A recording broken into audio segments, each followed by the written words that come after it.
going to have Cassie and Edgar walk through the application system on cars. They're going to start from actually how to insert to following through all the checklists. So I'm going to figure out where my mute button is and let Cassie and Edgar have it.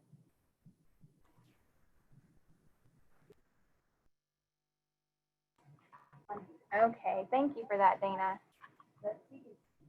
You got to turn your volume down. Okay.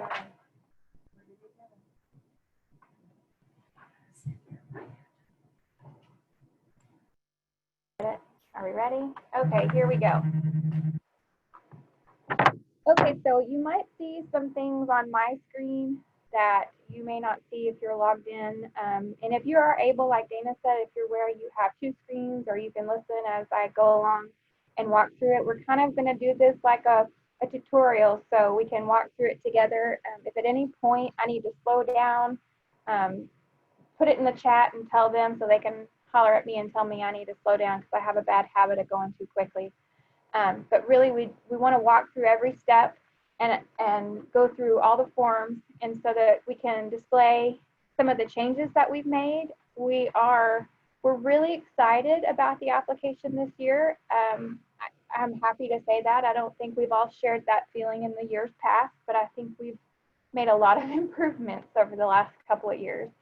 And I also want to say thanks to Shawnee. They let us using them as test dummies. So we're going to be looking through their forms and we're going to get started. So first things first, you got to log in, and the only individuals that have the ability to insert an application are the authorized representatives. So if you're not set up as that type of user, you can't begin the application.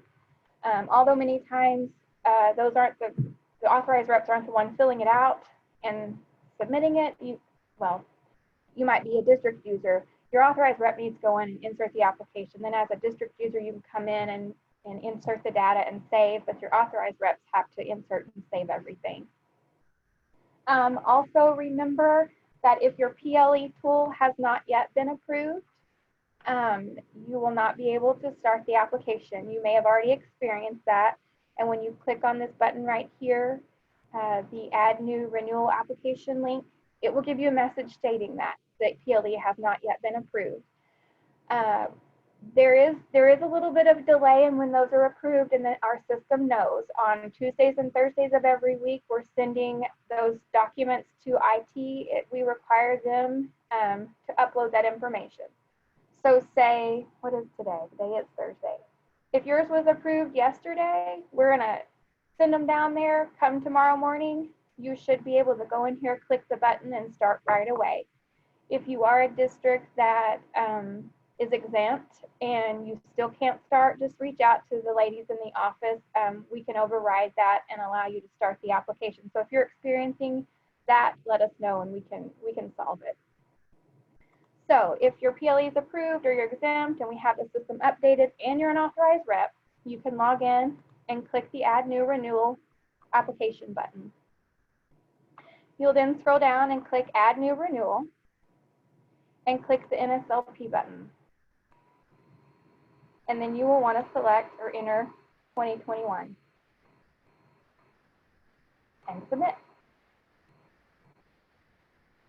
And also, as a disclaimer, I'm not in our live system. I'm in a test environment, so it runs a little bit slower. So bear with me if it seems to have a lag.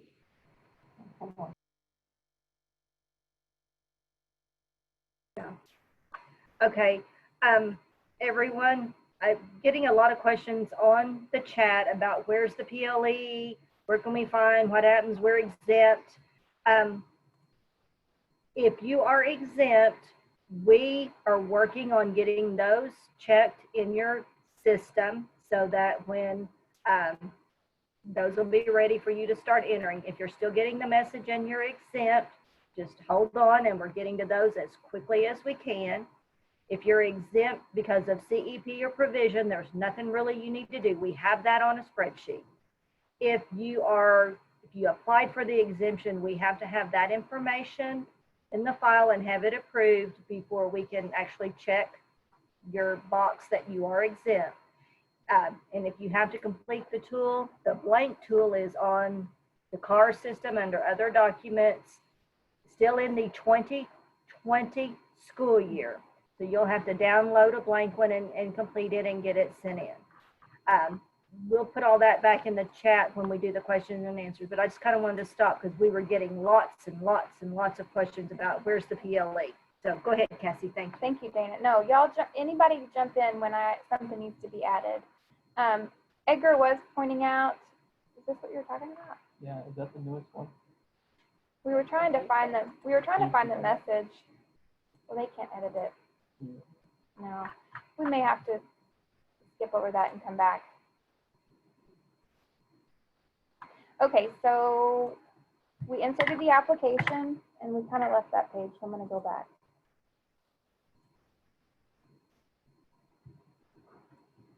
Should have never left the page. There we go. It inserted correctly, and from this page you can either click select or you can go up here and select it and go into your brand new 2021 application. The first form that you have to complete is the permanent policy statement, and that's been the case for the last 2 years. And until you do that, most of your other forms won't unlock. So we'll step through this form and fill it out, and you'll see that the information that they had from the prior year is in there. So you need to scroll through and verify that all the information is still accurate, and if it's not, if these names need to be updated, you want to make sure and type in the new names and save each panel individually. Double check your email addresses and anywhere we have email addresses in the system, because we think we've fixed a lot of our email issues. I know we've struggled with that, but now what I'm finding that the main causes of emails not getting to folks is because either we have an inaccurate email address or your junk is stopping it.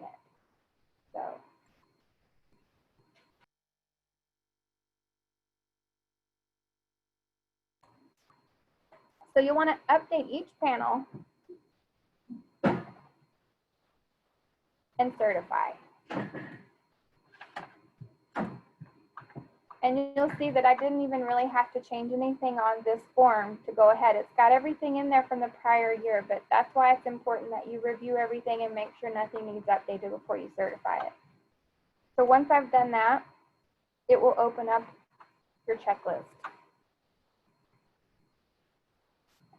The next form you need to focus on would be your Schedule A. You might notice right off the bat that we reordered the checklist. Last year, I don't know why we did it, but it makes sense to kind of put it back in the order of how we have these schedules named. So you might notice that our side applications that used to be way up here at the top, it's down here now. But you really, the checklist is designed that you start at the top and work your way down to the bottom.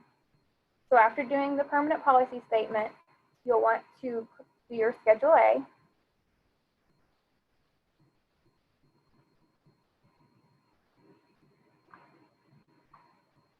And whatever was on your Schedule A from 2020 will roll over into this year. We have made some updates to this form that you will need to pay attention to it. You won't really see any changes, but what it controls has changed. So some of you may remember the difficulties we've had in years past with getting the Schedule C or the Schedule D unlocked so that you could fill out those forms for those part of the program. And it was really backwards and it was difficult. It caused a lot of phone calls and frustration. So what we've designed now is that the Schedule A kind of controls that. So if you have even just one site that participates in the severe need and you've checked the eating site button here on the page, it unlocks that Schedule C for you. You'll automatically have access to it. Same thing for your after school snack. The forms that you need to complete for that are the Schedule D and the after school snack agreement. And if you have any sites on your Schedule A that have been checked, then that will automatically open those forms.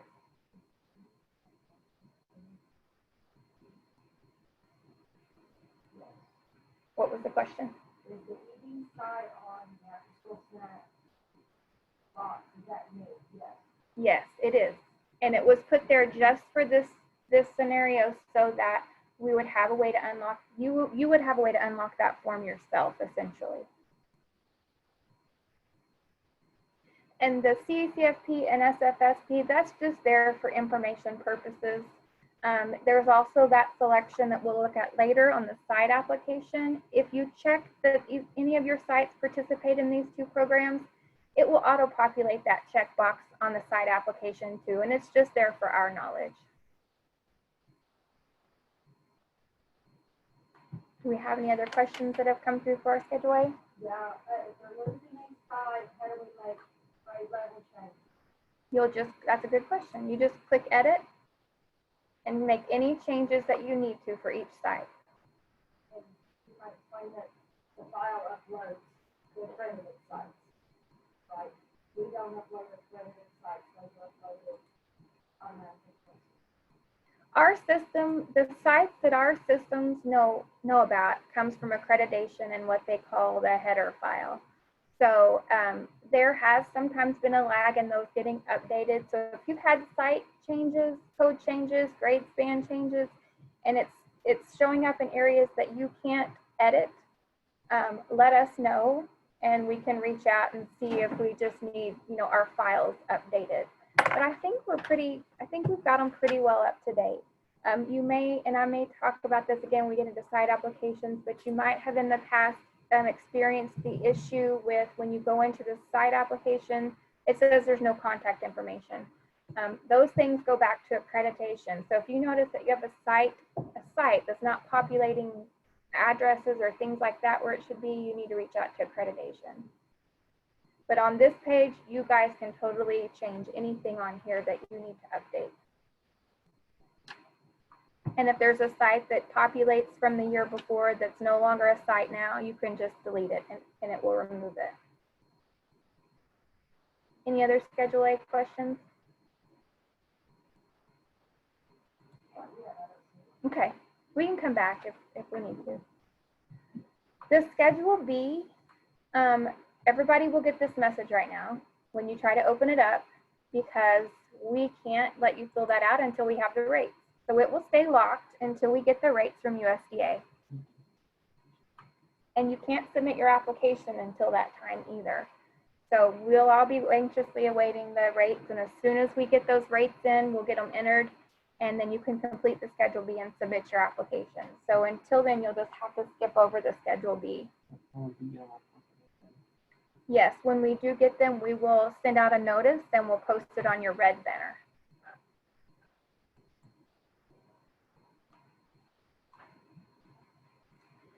The Schedule C, we are so happy about this one. Edgar and I have done a lot of testing to make sure the data it's pulling is correct.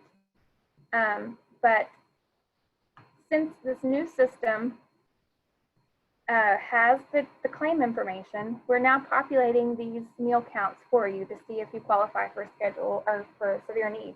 The reason we couldn't do it in the years prior is because severe need looks back to the year before last, basically. And this is the first year that this is the third year, so now we have that data there.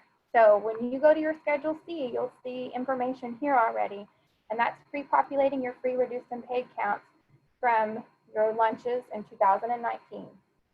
I would like to make a disclaimer though that if you see something that doesn't appear right, give us a call, because we had a small kind of glitch that was making the numbers off a little bit. And as of this morning, we corrected it, and there were, I think, a little over 50 districts that had already started their application, and we've gone in and corrected them. So if you were one of those that had started your application prior to today, go take a look at them and make sure they're right. Yes, Dana? Someone's asked, where do I have a white arrow in Schedule C? That just, a white arrow. On the checklist. Oh, on the actual, like here, this right here, that just means you haven't started it. And you're talking about the white arrow This one, on the checklist, right in there, that means you have not started it yet. Or you not put something in your Schedule A to open that form up. Oh, I'm talking in right here. and I didn't even pick up on that. That just means you haven't started the form. It doesn't mean it's locked. And if you notice these X's here, that's because those forms are locked. Now, if we were to go, and maybe I should, hopefully it will work. We'll say edit. Say if we decided we wanted to do, making stuff up.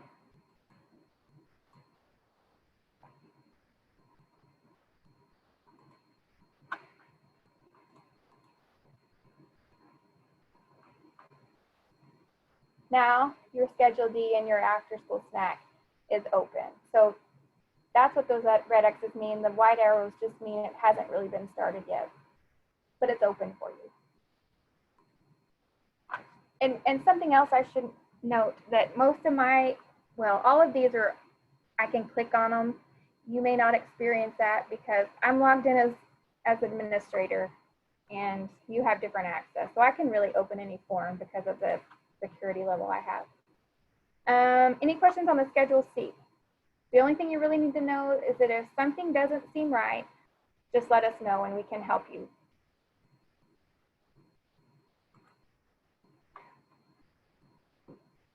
One thing that we didn't get done this year that we had hoped to, and I will just have to hope that we can get it done next year, is the Schedule D for after school snack. We hope that we could have it auto-populate those numbers for you, but it didn't. So just know that when you're filling out your Schedule D to see if you qualify for after school snack, you're going to be using last year's low income report. So if you're unsure of those numbers, you can just go back to your last year and look at your low income numbers there and report those. And also something I didn't mention is when you're switching between years, you can see here that I changed the year, but nothing's going to change until I click select. And so I know there's some frustration with that. So if you're switching back and forth between years, make sure you're clicking select in between. If you're filling out the Schedule D and you have a site that's not here that you need on there, that will be when you need to contact our office because we have the ability to add that site for you. So contact our office if you have, let's say, a non-accredited site or something that's not appearing.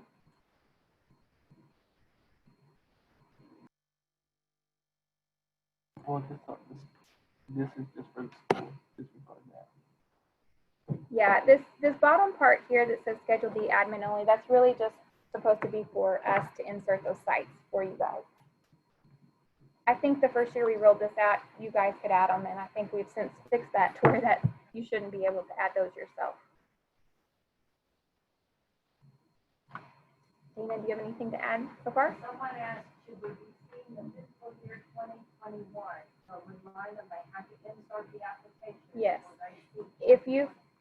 If you've not gone through the process yet to add your new application, you're not going to see 2021 yet. So you have to go through those steps we went through to insert the new application.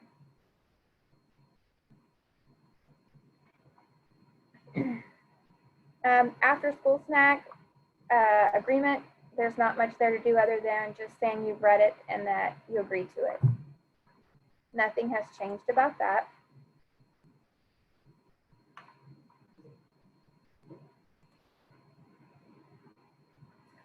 Okay, so the attachment E, the public release, we changed the naming of this one a little bit. It used to just say provision, but this is the one for all provision, which includes CEP, and then non-pricing schools. So if for any reason you have a school that for any of your meals you don't charge for, you need to fill out this public release.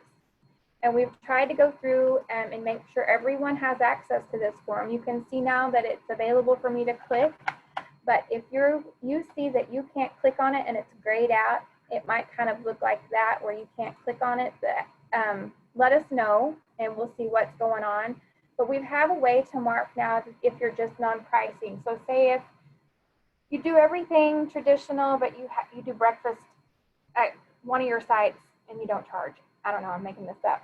You would need to fill out both of those public releases.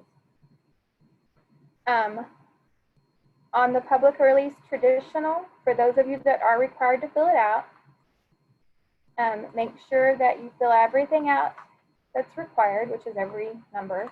I think this might help. One time we had some issues with this, that the date had to be formatted just right. But if you just click the calendar, it'll format it for you.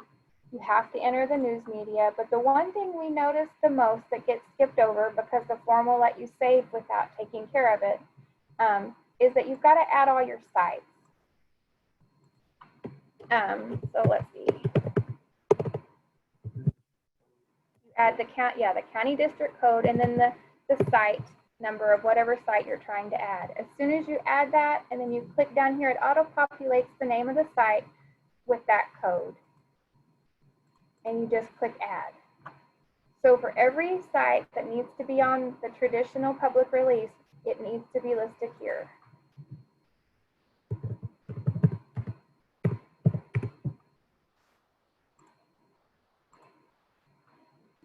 And disregard the fact that there's no eligibility scales here. It's in the real site. We've got that updated. We just haven't updated the eligibility scale in our test site, but they're there.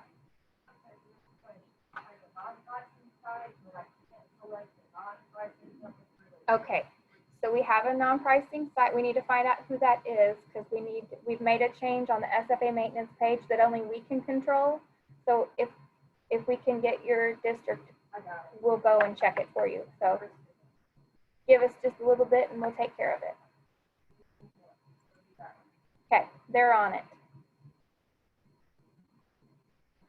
We had this fixed last year as well, that when you, sometimes it doesn't, well, it won't, because I don't have it all filled out.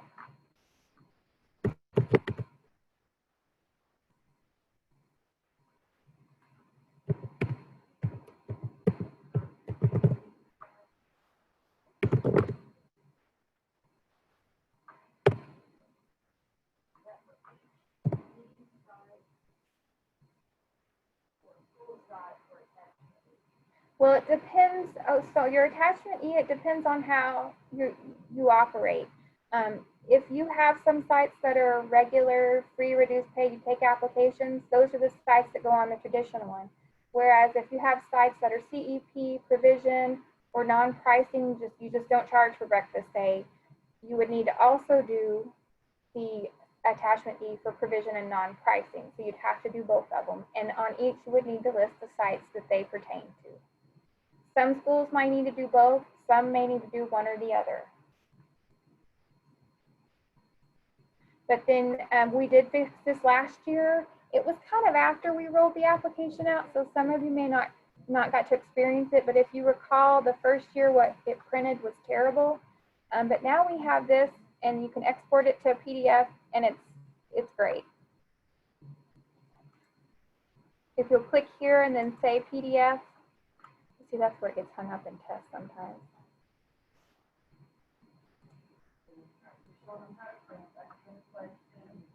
There we go. So see, then you click here and you go to PDF, and then it saved it down here, and it worked. So see, that looks way better than it did. That looks. It won't let you print the public. It will not let you print the public release until you've saved and certified the form. Yeah. You put the sites up here. Yes, this is the pricing one. And it's different. On the non-pricing one, and we'll look at it here next, you actually type out which site. I don't know why we have it different, but we do. But you do, in order for this to generate the report, it won't do it until it's in a certified status. They're having specific problems you're filling out to kind of wait for a little bit instead of overwhelming our questions here. So somebody's getting an error on this on Schedule B. Okay. Yeah, write those down. If it's something that we can't get through or we miss over, just hang tight, and we're going to help everyone. Yeah, we will. We'll also have a Q&A at the end that we can go back and answer any of these questions we missed. That's a correct statement, isn't it, Dana? Yes. Okay. Some of these I would put in Q&A. Okay. And that's not to say we may not have some general errors that we don't know about already, but I don't think we're doing pretty good. Remind them it's going to be recorded. Okay. Yes, it's recorded. If you need help to know what your site code is, you can go back to the checklist and then click on your Site applications. site applications, and you'll find the site codes there for your elementary, high school, intermediate. But just know it's going to require that 9 digits, and it's just your county and district, and then the site code at the end. And it'll populate the name for you. Once, if you need to complete the non-pricing, and like we said earlier, if you're not able to, let us know, and if you should have access, we can fix that now. You have to click this little box saying you agree to complete it and print it and distribute. We're going to put a date. The difference on this one is you're going to actually type in your sites, either, well, if you're partial. So if you're district-wide, you'll click here, and you'll click which one of these pertain to your school. But if you only have certain sites that are non-pricing, you'll need to say, like, you know, list your sites and then breakfast only, or whatever the details are about how you're partially non-pricing. You can put the site code, or you can just put the site name, as long as we can establish what site that is. Would you agree with that? I would recommend to put the site names like Shawnee High School, because you're gonna remember you're agreeing to give these out to your families, and they're not gonna know what a site code is.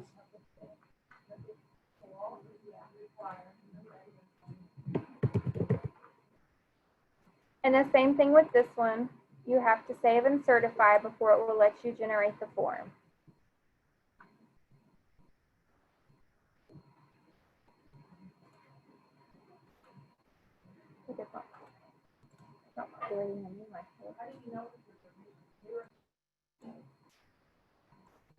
I'd say call the office. Yeah, call the office if you're unsure.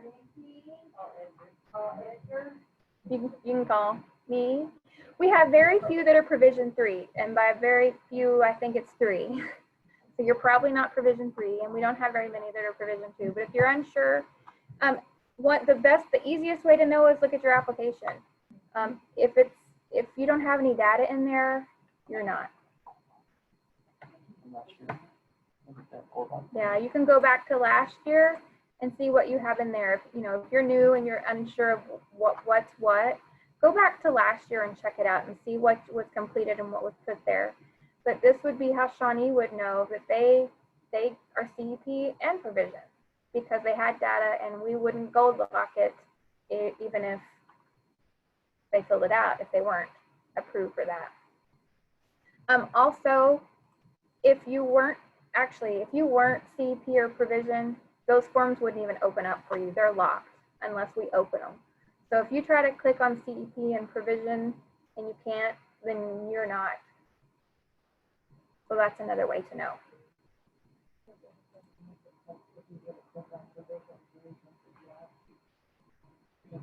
Right now, none of these forms are locked for me, because I'm logged in as me and I can open everything just so I can show everyone. But if it would be like this, you just click all day long and nothing would happen. Collection procedures, we changed nothing about this. We increased the character limit on the boxes a little bit to accommodate some of the responses. And I think it's like 1,500 characters. It's a good amount, so you should be able to fit what you need to say in all these. Not every question applies to every school if they're provision or CEP, but it will force you to answer the questions that are required. So if you go to save your form and it tells you you didn't answer something, it is required. It'll tell you.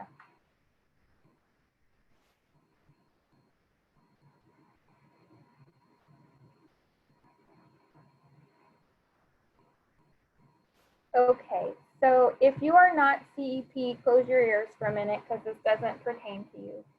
But what we already have in the, when your application rolls over, we've already ensured that the right information is going to roll over into your CEP current year information. It's there. It comes from last year. Unless you are a school that is up, if your base year is up and you're having to reestablish, you'll go in there and you'll see that there's no data there.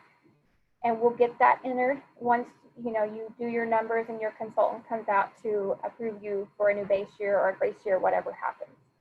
So just know that. Really, all that needs to be done on your current year, these really shouldn't be completed until we get the October 1 numbers. And all of you are familiar with having to wait on us to get those enrollment numbers updated.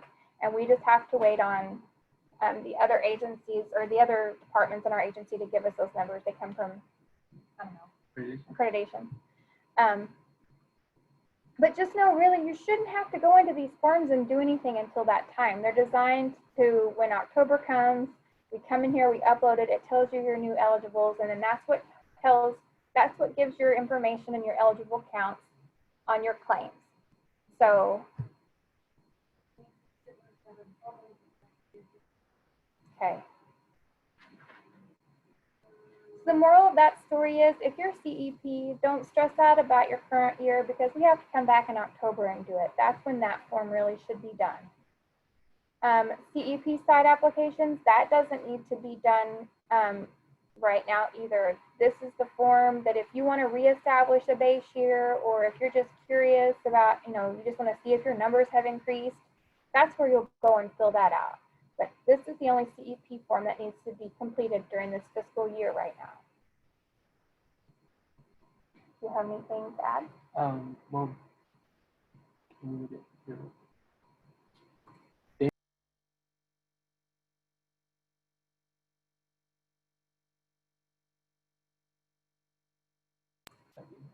So just as a reminder, we are getting that an additional upload of direct certification information from DHS, and that's supposed to be uploaded sometime after June 26th. So if you're looking to reestablish a base year or you're interested in doing CEP, it would be in your best interest to wait until after that to see if those direct cert numbers increase. And when you pull the direct cert list, make sure to also print a roster list on the same day. Right. And you should pull that list between the June 26th and June 30th. Correct. If someone's looking for the policy statement, we'll back up and show them where the policy statement. It's the very first form. Oh, the permanent policy statement. Sorry, I forget they can't hear you today. Right. If you're looking for the permanent policy statement, it's right here. It's the very first form. And it controls all your other forms. Until you've completed that one, it won't unlock anything else for you. Okay, provision 2, same thing with provision 2. You don't really need to do anything with this form. It rolls forward the data we had from the prior year. And unless you were required to change that, you don't need to do anything until we get our October 1 numbers, and we have to do that information in your view details. And the same thing I said for CEP, if you don't know what I'm talking about, you can just ignore me for a second. You do not need to come down here and do this section until we have done your current year information, which happens in October.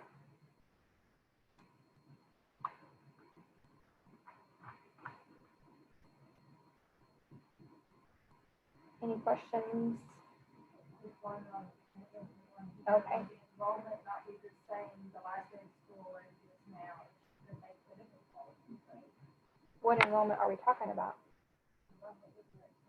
Oh, I see. Okay. The one form that has changed the biggest, and I think everybody will be pleased with it, is the Seamless Summer application. If you participated and are currently participating in Seamless Summer, you are painfully aware that you had to ask for access to applications in different periods, and we've taken that away now. So the application's open to everyone, and you fill out one application per site per year. No more March, April, May, June. It's just one application. And you'll go to the SSO application and you'll insert it just like you did before. The only difference is, like I said, it's one application for the entire year. So right now, none of us really know what's going to happen. I think it's our best advice to go ahead if you don't know what you're going to do in the fall, and we've got several people in here listening to me, so if I misspeak, stop me. But I think we're encouraging everyone to fill out the application for Seamless Summer if you've been participating and you're unsure what the fall will bring, and check all those months. Go ahead and have it approved if there's a possibility that you'll need to switch over, or if we never enter in SLP and use that. So just have it there for you. We've had the question of, say, you check all the months and you check August. Well, you've got to put a 3-week review date. You're required to review your site within 3 weeks when you first start. We'll say you put sometime in August, but then something happens and you don't start Seamless Summer until October. That's fine. If it doesn't happen in August, just contact our office and let us update the information and record when you're actually going to start, and we'll update your begin and end dates and your review date so that it reflects what you're really doing. But go ahead and enter, apply for what months you think we might need. This auto-populates after this. This section number 6, and this is one that caused a lot of confusion, it's going to have all zeros here until you fill out the form, all the other required fields, and then you click save.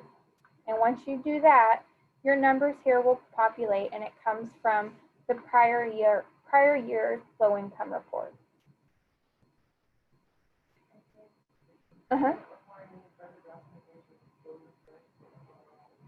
Yeah, I think if you're continuing your operation like what you've been doing, if you're one of those that have added some type of non-accredited site or mobile site, we're going to honor that same documentation unless something's changed.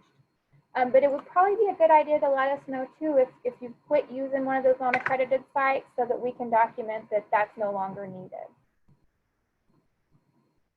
We've also added a comments box here, and you can really put, I don't remember how many character limit, but we made it where we could put lots of comments, because most of you have probably experienced we were putting all kinds of notes here in number 7 because we're trying to accommodate things that none of us have ever really done before, but we just need it noted. So in each of those, if you're not sure, go back and look at what we put in the application from 2020 and make some of those same notes about how that site's operating.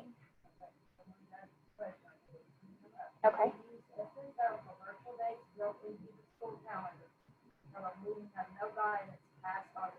We have no guidance past August 31st on telling you how to operate and what program to operate. So that's not helpful at all, I know. That's why we are advising you to apply for everything and get approved for everything, so that in the event whatever happens, you're covered somehow.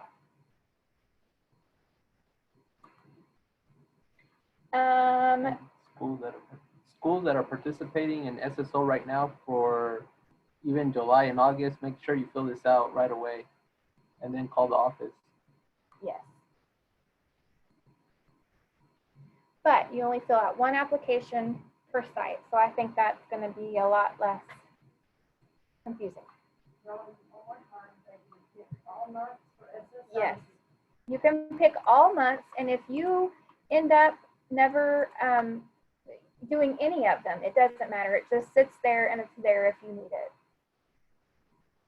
And we recommend that you go ahead and do it because we have no idea what to anticipate for this upcoming school year. Anything else on Seamless?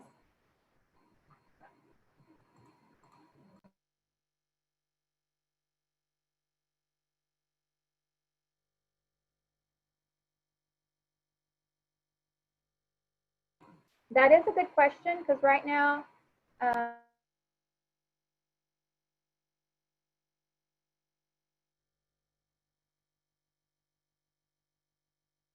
okay, so the question was, if you're a site that is not typically eligible, but because of the waivers that have waive the 50% requirement, allow you to participate. Right now, those have only been extended through August 31st. But in the event that they were extended, we would just go in there and I don't know, what do you think, Dana? Do you want them to go ahead and click the month or just? I would have them do July and August, and then if it gets extended, they need to call us back so we can open it up and that's probably click safe. the other months. I'd go ahead and fill it out and click the months. We Okay. know we have the waiver through, so July and August, like Edgar said, and we will make sure to let everyone know as any waivers are extended, and then you can contact us and it's just a matter of clicking those months, and then it opens up your claims. So Kristen, that might be a good idea. You put a note in there that you're only going to apply for SSO if there's an emergency. Yeah, you make notes like that. If you're only going to apply because of an emergency and you don't really know what's going to, if you're going to use it, make those notes in there. The more documentation we can get on any of these sites, the better. So yes. And you would make that note in number 6. There's a comment box. Yes, they're doing it through the feeding farms. I think that was the first one. I missed that one. Someone asked about serving times. Yes, so I can show them the box on the serving time. Yes. We had some of you may have experienced that where sometimes this grid didn't appear. I think we have it fixed, but in the event that you go in and you don't see this where you can enter your times, do like we've been having you do, but go up here to that comments box that we added and put it there, or even here, as long as it's there. Yes, Edgar. Make sure when you're putting the times as well, you have to follow the format that's given in the note. Yes. For example, go ahead and put, well, you got to put capital A-M. I think so.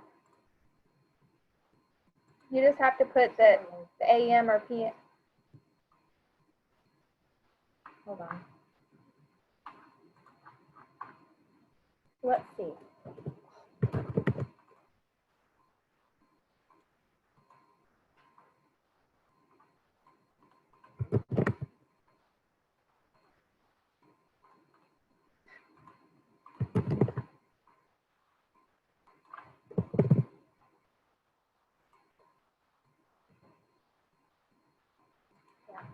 Okay, It'll take either way, but it still requires you to have an AM or a PM on it.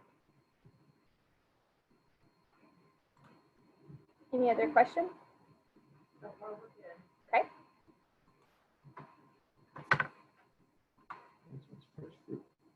The next one is fresh fruit and vegetable.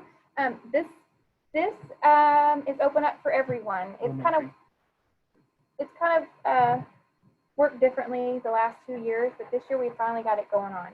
So the only school sites that are eligible to participate in fresh fruit and vegetable are elementary schools.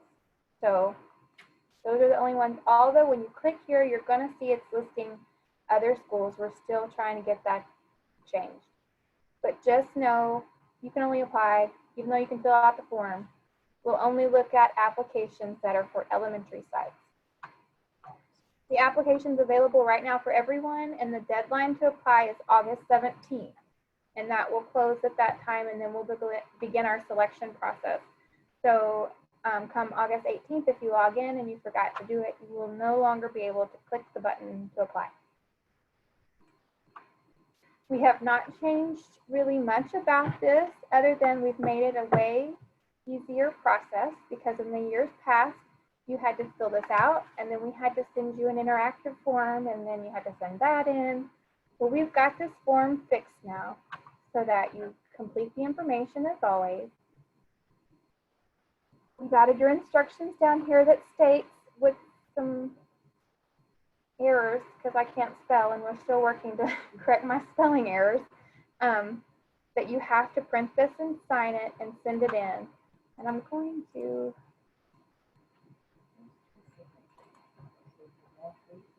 are you still seeing, what are you seeing? Are you? See, that's what I was afraid of. I'm going to go back. Let's see if it'll generate. Someone asked the question, is the fruit and vegetable program based on the fruit and It is. They are categorized and selected based on the highest percentages. But that shouldn't deter you from applying. Last year, everybody applied. Everyone that applied last year got it, correct. So what I wanted to show you now, instead of having to go through the process of doing a separate form, we've got this one also fixed to where, can you see what it just, Dana, you can't see it? We're not seeing your screen. It's not doing it. You might have to hit stop share or new share. Oh, see, you're smart. Now do you see it? Yes. And it's just like the other one I showed you, and you'll select where you want it to print. But it'll print out your application with your certification statement. And, oh man, I did. I'll snap it then. Let's start over.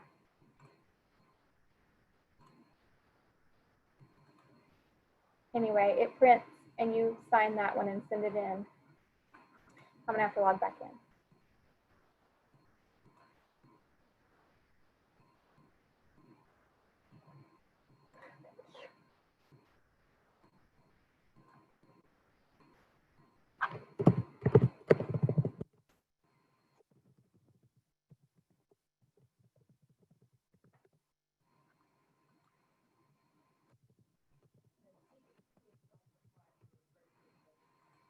I believe any elementary site can apply. Yes, any and all elementary, even if you've applied before, correct? Yes.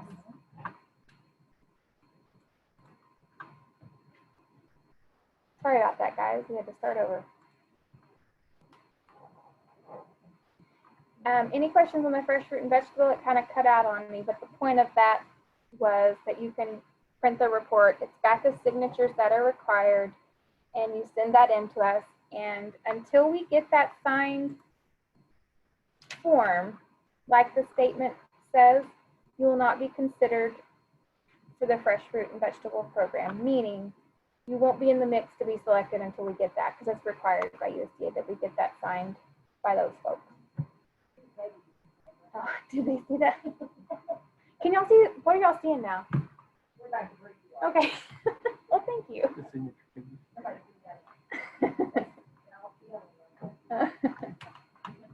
I'm pretty proud. Any questions on fresh fruit and vegetable? Okay. Okay, so our side applications is another one we made a few pretty, they seem minor, but they may cause some confusion. Here we go. This is one thing I was talking about earlier. If any of you have ever experienced when you go into a site and you get a weird error and it doesn't really tell you anything that makes sense, and then it says something about contact information, and then this comes up and it's blank, this information comes from the files that are SDE files, our header files, what they call them. And if it's missing that site information in that file, it comes from accreditation. And so we don't have the ability to fix that.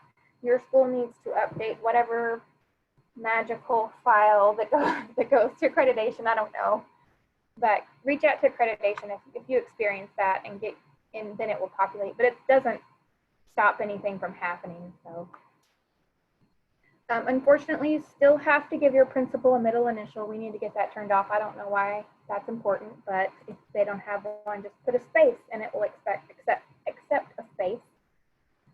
Most of the information from the prior year will roll forward, but we did make a change to where the enrollment data does not, so that you don't get confused to think that we've auto-populated it with the correct information. Last year, it just pulled forward what was there the year before, and some just thought it was the right information and didn't change it.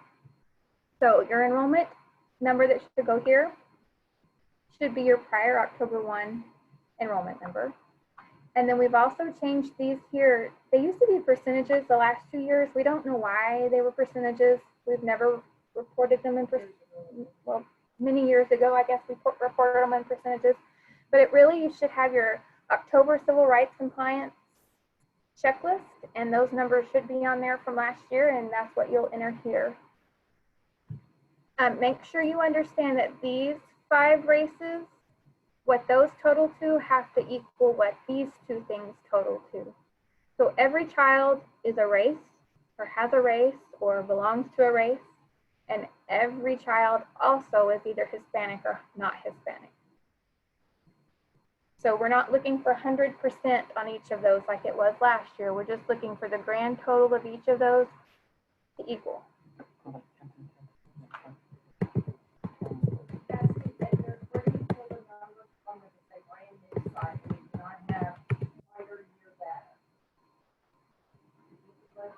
If you have a brand new site that didn't have prior year data, I don't know. We will have to get back to you on that. Oh, Dana? I mean, Becky? Would they? Yeah, I mean, are they kids that came? Are we just redistributing grades? You know, if that was, yeah, I mean, if they were grades or something that came from another site, you'd have to figure out who those were and determine it somehow and take them from that other site's counts. But if it was a brand new school that, I don't know.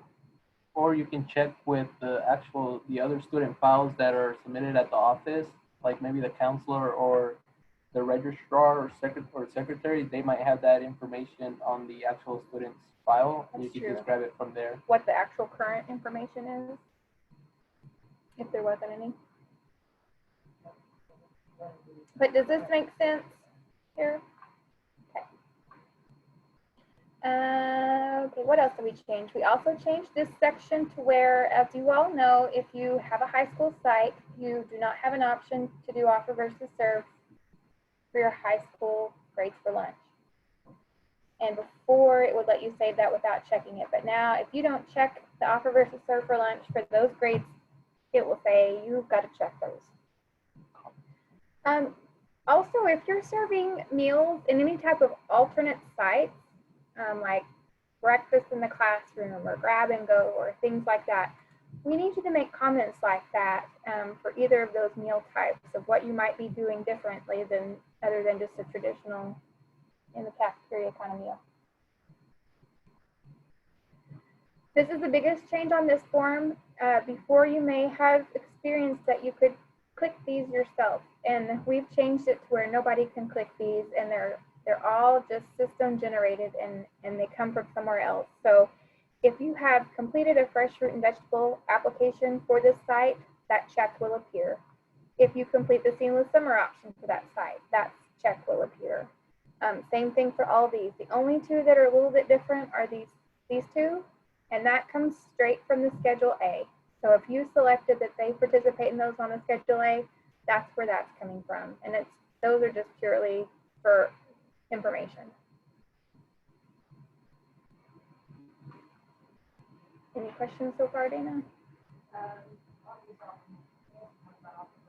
Okay. We have changed it to where before it didn't make you select a grade span, a grade range. So now if you try to submit the application and you forgot to do this, it'll tell you to go back and select it. And I believe that's the only changes we made on this form. One thing to keep in mind, we have this, it happens every year, that someone, you might come here and you say, where is it? Yes, we serve breakfast, but school breakfast program is different than severe needs. So that's what this question is for. If you mark yes here, but then down here you have severe checked because you filled out the application, it's going to say you can't do both for this site, and you can't. It's one or the other. So if you ever experience that, you've got to change one or the other.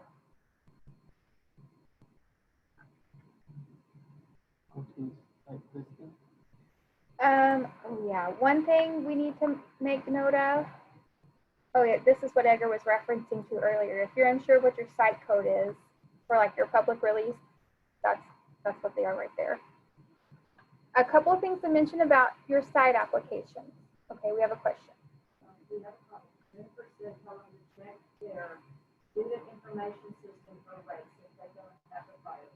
We are told, Jennifer said, to check your student information system for race if you don't have that.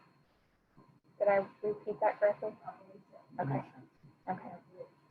Race, yes. If you need that information for the race and ethnicity. So that'd be your mass system or power school. Yeah. Okay, so the two things that I want to make you aware of, we do have a weird glitch that we're still trying to get to the bottom of, but it doesn't cause any trouble other than it makes sites list more than once. So if you go into your site list here and you see a site like say Horace Mann was there twice, only fill one out, but send an email to Edgar or me or anyone here in the office to let us know, and we'll get it removed. But only fill one out. It's not going to hurt anything, but we don't want two there. The other thing I'd like to mention is that if we have added a non-accredited site for Seamless Summer, say like, the whatever park down the road, and that's where you're serving meals for Seamless Summer, those sites are going to appear here in your site list or your site application list for NSLP, but don't fill them out for NSLP if they were just added for SSO. You'll just sit there and leave them blank, and we can override it and approve it without those being filled out.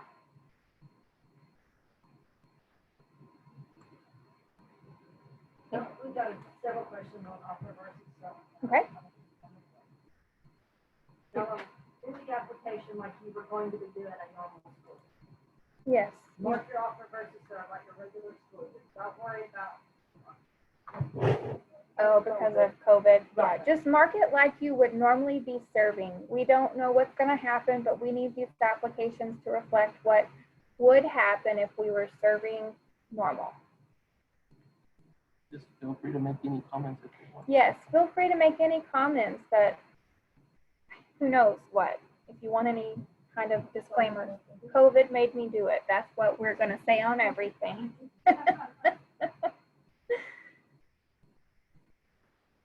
Anything else, Dana? Okay.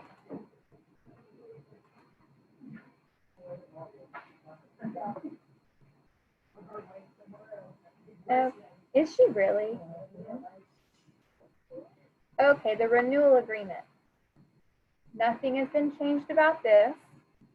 The one thing I would like to ask everyone to pay close attention to are these total tier in your sites participating. We did have some weird things going on last year where those counts weren't right. It doesn't affect anything, it's just informational. It should not stop you from submitting your application, because if it's wrong, let us know. Those that we've tested, we've not seen it this year, but if you do find it, just let us know. Go ahead and submit and we'll get it corrected. Like I said, it's just informational.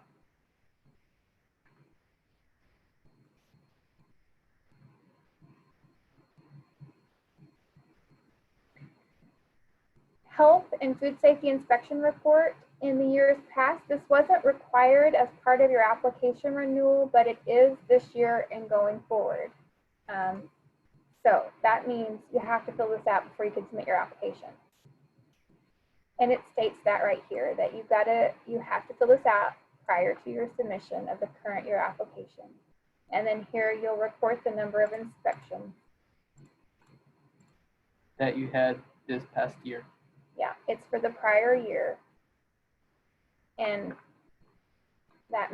we may need a comment box that said it's COVID's fault there too. Yes, just keep your documentation.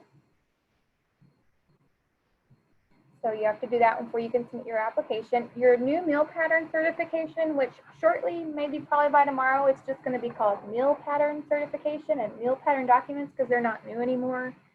They haven't been for many years, so we're just going to change that up. But those should roll forward, gold locked and approved if you still have them gold locked and approved for 2020.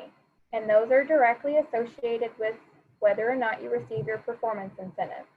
So if for some reason that's been turned off, and that's your now 7 cents, if that's turned off, these won't be approved until whatever needs to be done will be done and we'll reapprove them. But don't be alarmed by the dates that show up. Whenever you insert your application, the dates that show up as submitted and approved are going to be the date that you inserted the application. So it didn't mean they were just approved. It means that's just when it rolled over. No worries there. The low income report, you will notice that I can open it up, but for districts, you are not able to open this form up until your October claim has been submitted. It really should be, I think we're going to try to change it and we'll let you know if it changes, but it really should be open once your claim is paid. So our goal is to get that change made by October, but it won't affect anything other than it'll just be a little bit, a few days after it's submitted, your claim is paid. And that's just to ensure that you all know, and you've probably experienced that we've done it, you did your claim, and then we did the report, and then the claim was wrong, and then the report was wrong. We're trying to prevent that from happening. The order of how we do things is important, especially for our CEP and our provision schools. We need those October 1 numbers. We can't do the October claim until we get the October 1 numbers. But we can't do the October claim until those current year's things have been updated. So that's why it's important to do it all in the order and that the system was designed. And that's going to make us have to wait on those numbers, but everyone's used to that. So once your October claim has been submitted, your low income will open up and you can fill that out. And as you know, your October numbers and your low income have to match or it won't let you certify the low income. A task that we're waiting on and that I'm confident we'll have it done is that when you click print form, it's not going to give you the terrible looking report that it gives you right now. It's going to generate a report that is more like what we used to see out of e-claims that has the certification statement. It's going to have your county and district code on it, and it's going to have your signature line. So you have an official report that you send in to us versus having to deal with that interactive one that we've created, and it just gets very confusing. That doesn't mean they can't do it. Yes, this statement right here throws people off. That just means you haven't done it.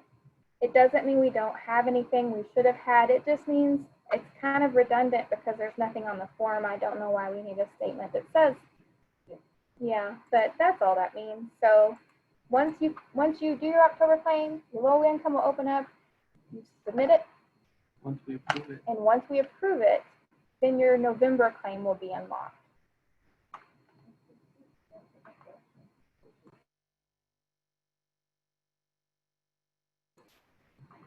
Well, we're going right now, we haven't completed a task, but I would say by the time we get to the low income report and the October claim, the way it's going to work is your low income report will not be available until your October claim is paid.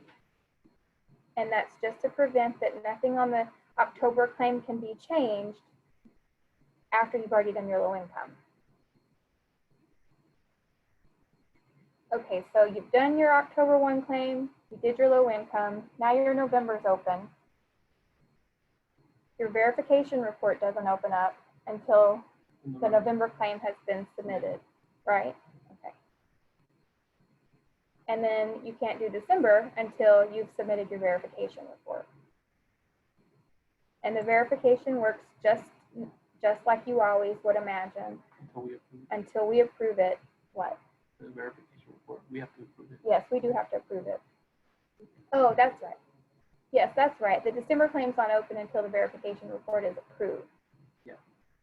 And I'm trying to get in there and open it up just to show you some of the common mistakes we see.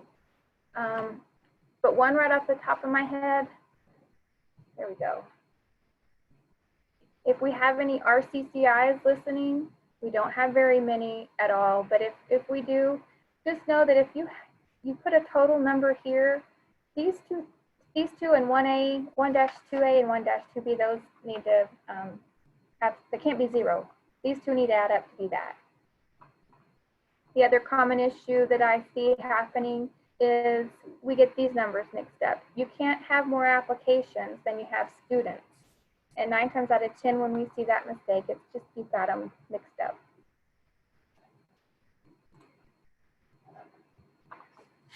Oh, and what Edgar was saying, don't forget to click save.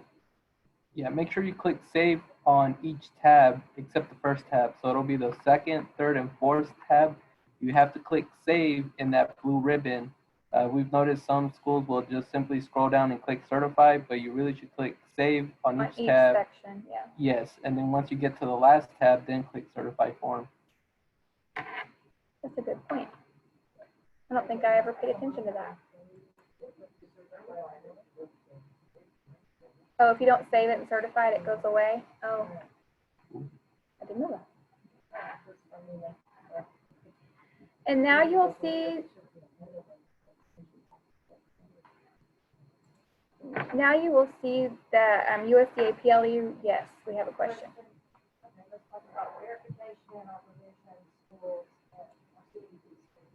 Okay, come on. That's out of my jurisdiction. Okay, that's out of Cassie's jurisdiction. All right, if you are a provision or a CEP school, there is still a couple of questions. You still have to go into this verification report and you have to check in there, and I'm not sure exactly where it is. Edward's going to find it for me, that you check that you are a, you have to fill this out. You have to fill out the top part. Section 1 and 2. Section 1 and 2. And they're going to save and certify. Save and certify.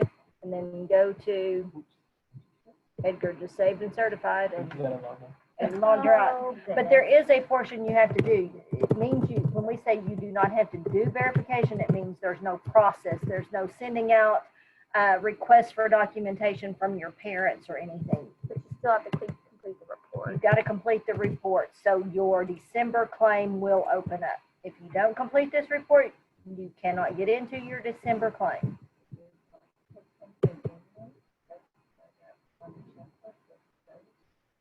They're somewhere on the verification. We don't know where it is.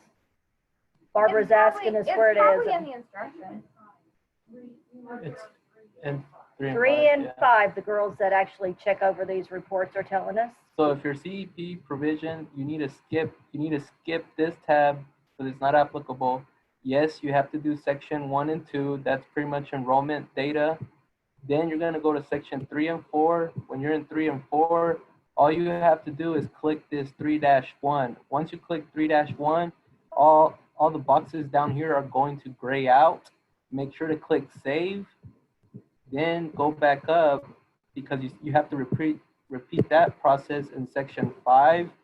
In section 5, if you're CEP or provision, make sure you click 5-1, and then it's going to gray everything out here. And this is already grayed out in general. And then you're going to click save and then certify. And that's all you do for CEP and provision. If you're non-pricing, however, and just because you're non-pricing does not exempt you from verification. You still have, since you're still taking applications for free and reduced students, you still have to complete the verification process by November 15th. Mm-hmm. November, so the school, on a school level, you have until November 15th, well, the parents have until November 15th to respond to the school about the verification. The school has to have the whole process done by November 15th. Yeah. Okay, so the process has to be completed by November 15 on the school level. Once it's past that, like November 16, you will need to go in here and complete this because you will not be able to submit your December claim until this is approved by our office. Right. Okay. See, it takes a team. Any other verification questions? Okay.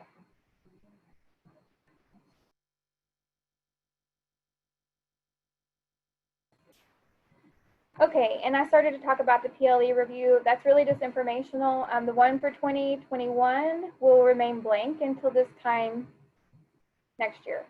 So the PLEs that you've just done or doing now and that are in the process of being approved, if you need to see that information or you want to, you would go back to 2020, and it's going to be housed in that application. So we'll switch back. And it looks a lot like what it used to Oh, well, not in test. Not what it looks like. That's what happens sometimes in test. Okay. Just pretend like you know what it looks like. Looks like what it used to in E-Claims. Yes, Dana? Here's a question.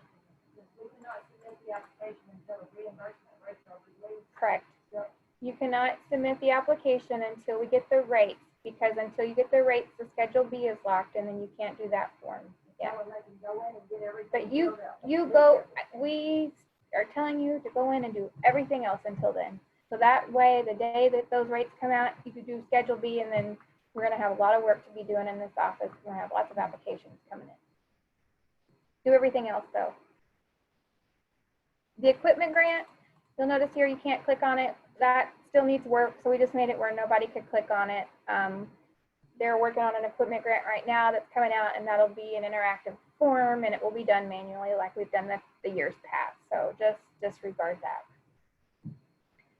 The other documents, the information that rolls forward will be what's in there from the year prior. You need to go in there and make sure you have the right certificates of authority. Make sure your DUNS is up to date, which generally they should be, but if they're not, send us the right information, or you can upload it yourself.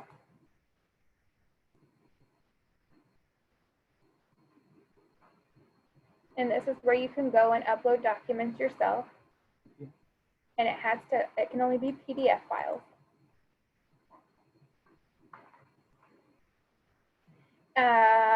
What else? The food service. We are asking that if you're with a food service company, to upload your current year contract renewal. And it will go here. We have to have those. And we can't approve your application if we don't. We're gonna talk about the new, not the user form, but the new form. We're gonna ask for the new PIN numbers. I just hadn't gotten it yet. Yeah. So, because I don't think we're gonna upload them there. no, I think it's, Yeah. but Yeah. they need to know what's happening. Yes. So, and you know this probably, but before you can submit your application, if you've done all these and you've got the rates and you did your Schedule B and everything's submitted, you have to click completed. It's kind of redundant. Upload and completed mean the same thing, but you have to click that it's completed before you can submit the application. And these are the things that are required. You have to have a certificate of authority and a DUNS number. The other things are not required unless you're food service, and you have to have that. And just to clarify, we don't need your contract that you first completed when you were signing up with the food service management company. We need the food service management renewal page for the current year. It's just the one page. And it's just the one page. Something else that we added that's kind of new this year, and we're going to try our best to use it. You may have wondered what this column here says.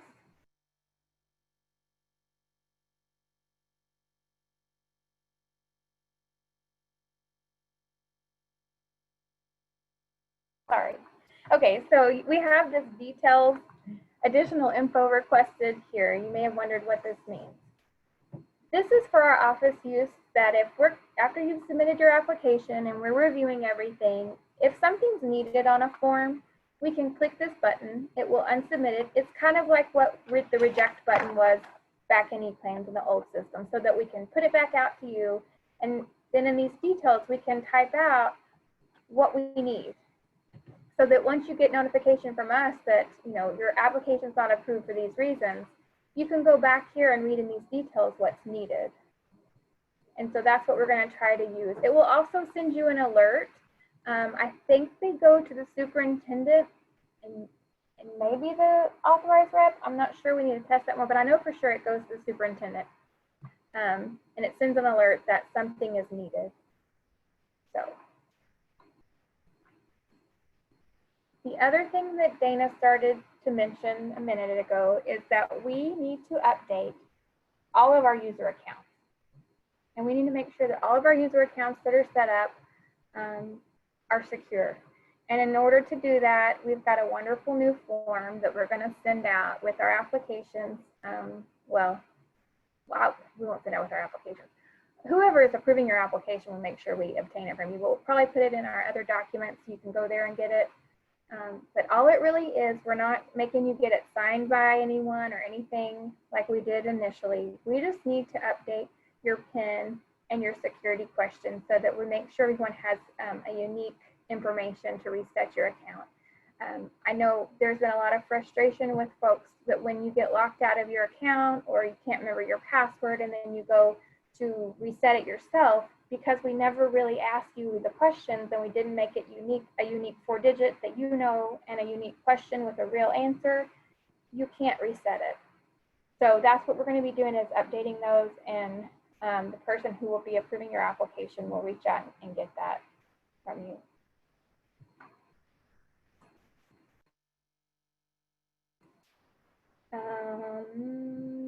Anybody have anything they want to add? The other documents, just that FY21 application for families. Yeah. Oh yeah. So we have the other documents. We've got those documents rolled over, and if you look, oh, they're not rolled over, and we'll go back. We'll go look at those in a second somewhere else.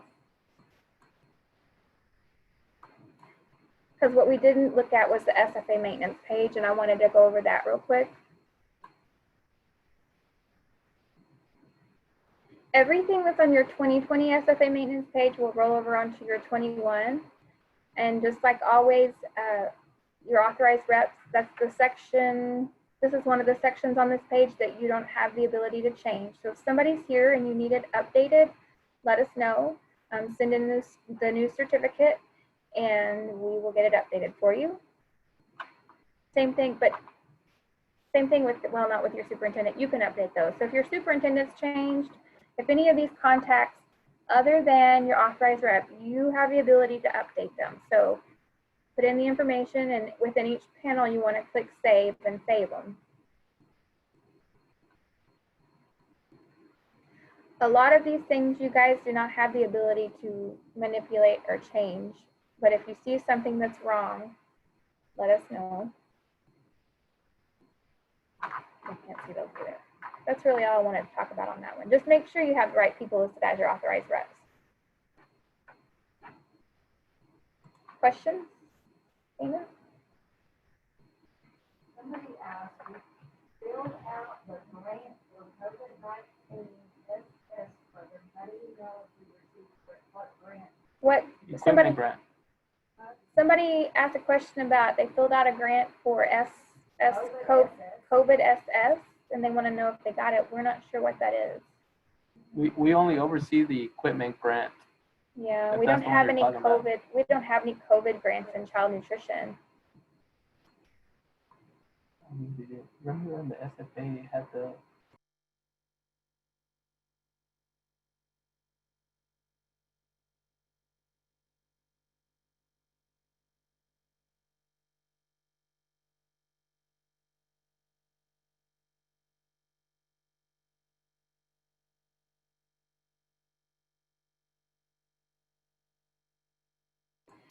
So if anybody can answer this, Edgar just brought up a good question. Any of you that have already inserted your application, and I bet it hadn't happened because it's July 1st, not July 1st yet. Thank you for remembering that, Edgar. It'll happen on July 1st. We have something in the system that once July 1st happens, it's going to give you that certification statement on your SFA maintenance page that will ask you to certify. He's right. I had no idea what he was talking about at first. It'll come up here in a little box, if you recall from last year, and it'll ask you to certify that these are the right people, and you'll have to say yes, and then the box goes away.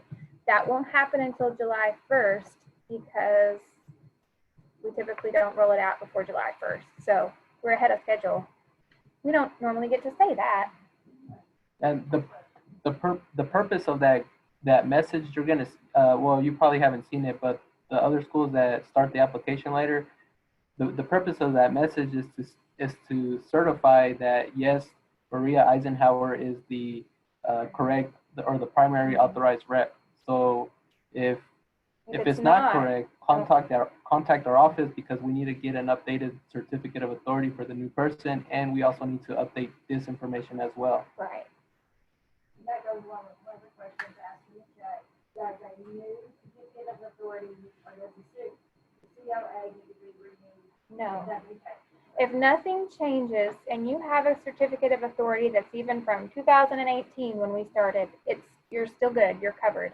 We only need it if anything changes or if it's a new person coming in or what have you. We're looking at updating the certificate of authority.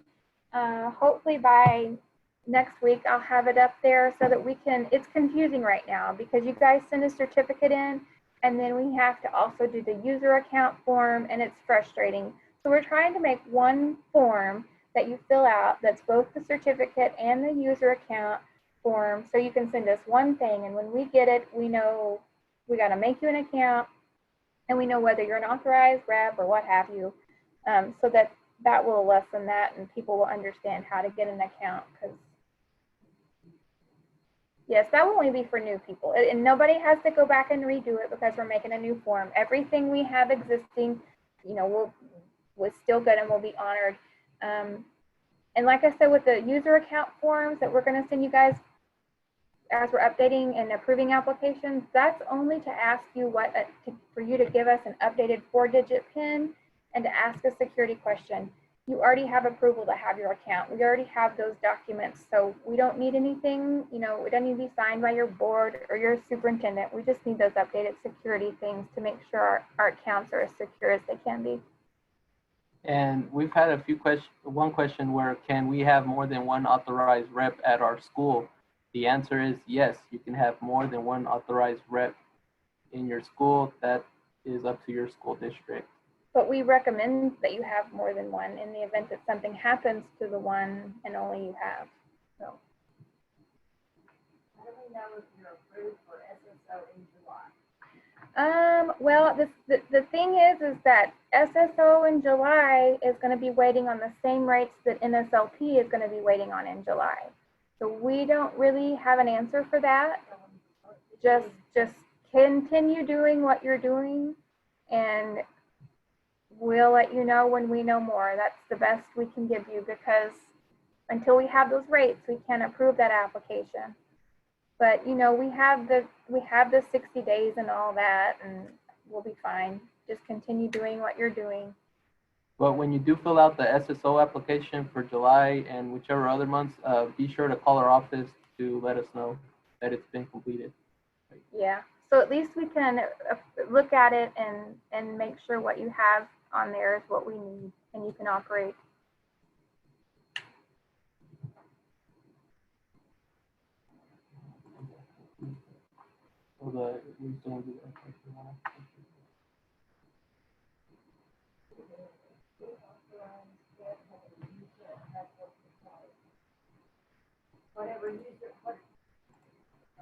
So I don't think we understood the question. When we update your accounts, I don't know if that's what you're referring to, but it's not going to change anything about your account. It won't change your password. It won't change anything other than in our system, we're going to make it where you have a unique question and answer and PIN. It's up to now if you're talking about a new person, it's up to your district on who's an authorized rep and who's a district user and who you want to have in an account. So if you have an authorized rep, I don't know why you would have one and they don't have an account, but you would tell us who you want to have an account and what kind of access they need to have. Your superintendent does anyway. And to clarify, the district user can only save and submit some information, but cannot certify. The authorized rep can save information, enter information, and certify any information, especially the claims as well. Food service management companies can also have accounts. They can also be authorized representatives with the approval of the superintendent, but they are not allowed to submit claims. And on the permanent policy statement, now I will tell you, if we make them an authorized rep, that account does permit that to happen, but they should not be doing what? There are some schools that have allowed food service personnel to do that, and if this, and with the superintendent's approval and the certificate of authority, there are some. But I just want to point out that where do we put that? you are certifying here that you understand these people can do that, but they are not authorized to submit or certify claims, and that is looked at during a review of who's submitting claims. So just make sure they understand they do not have the authority to do that.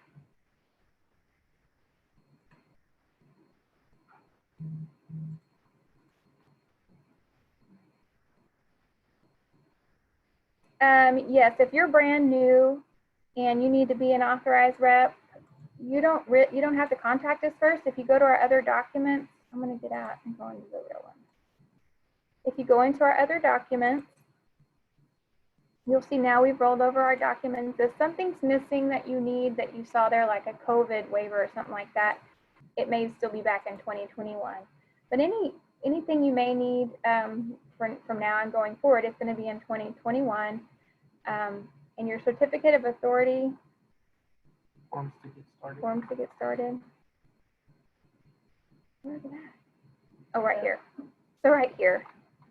So right now, unfortunately, right now what we have, if you need to be a certificate of authority, or if you need to be an authorized rep and you need an account, you'll have to fill out this form, and then you'll also need to fill out this form. But look for next week sometime, once we get it created and approved. It's just going to be one form you'll have to complete, and that might make it a little easier.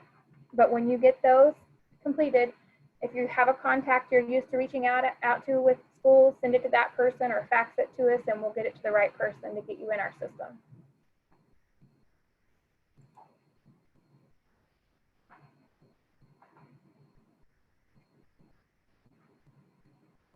We do have to have a certificate of authority for every superintendent, even if the superintendent doesn't need access into the actual system. I would like, yeah, that's one thing too, that if y'all can help us monitor, and by y'all I mean those of you listening to me ramble on, make sure that we have their certificate of authority for your superintendent, regardless if he wants an account or not, because we really have to have that. And unfortunately, we don't create all the accounts for superintendents. OMS takes care of that. And there's a packet those superintendents get, and we're supposed to get that form, and sometimes it falls through the cracks. So go into your uploaded documents and take a peek and see if your superintendent has one there. We try to keep up with it too, but it would be helpful if you could notice and let us know if something's missing. Correct. You don't need to worry about the CARS user account that I just talked about. You don't need to, if you have an account, you don't need a new account. But we are going to be sending a form before you're approved for your application to update your security questions and your PIN. And that's nothing you can find on CARS right now. Just hang tight, and that will come separately so that it won't confuse people. We're just gonna, I think, have to work. We'll all be kind of assigned to certain districts to work with applications, and those people will deal with the districts they're assigned to directly, so it doesn't get confusing. But if you have an account, you don't need to do anything new. You're fine until we reach out and ask you for what we need.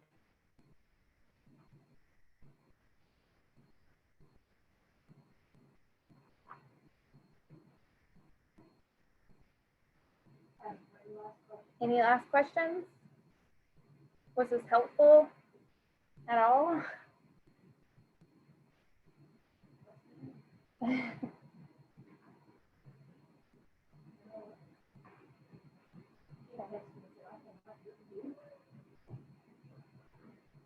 Okay, if you guys have any questions, you know who to reach out to.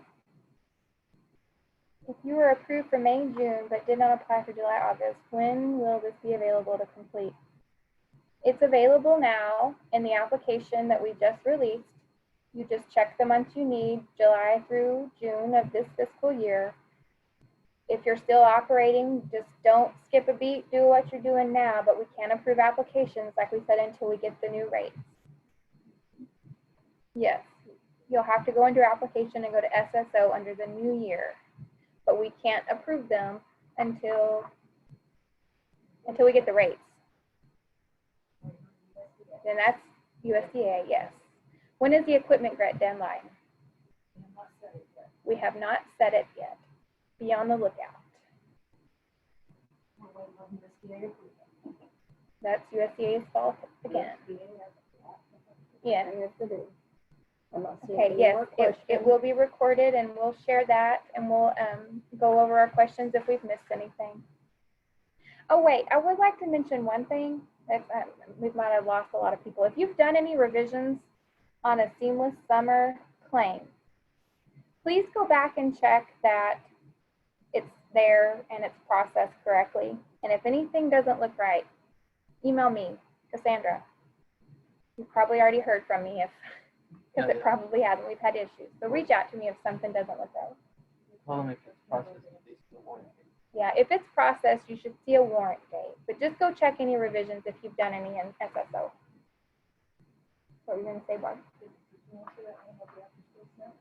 We had a question about after school snack. Where'd it go? This is what about after school snack program?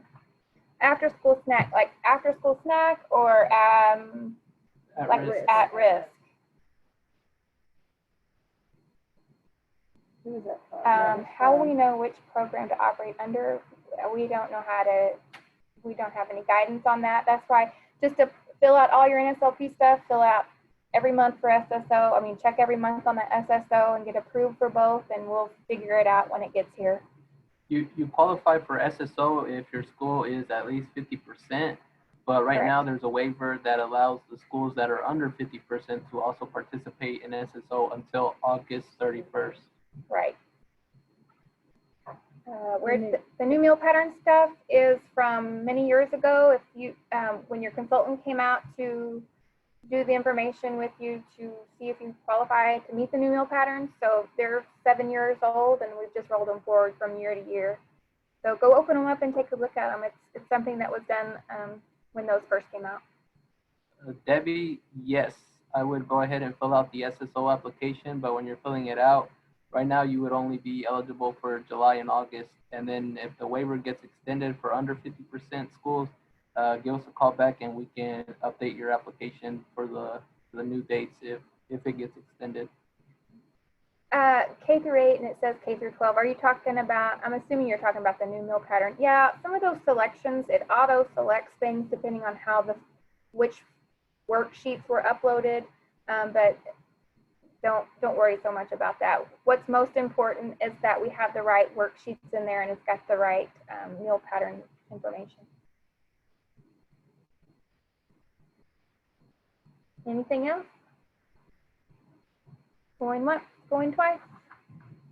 Oh, Gary, he can stop recording. Okay, Gary, you can stop it. And thank you, everybody. Let us know if you need anything else.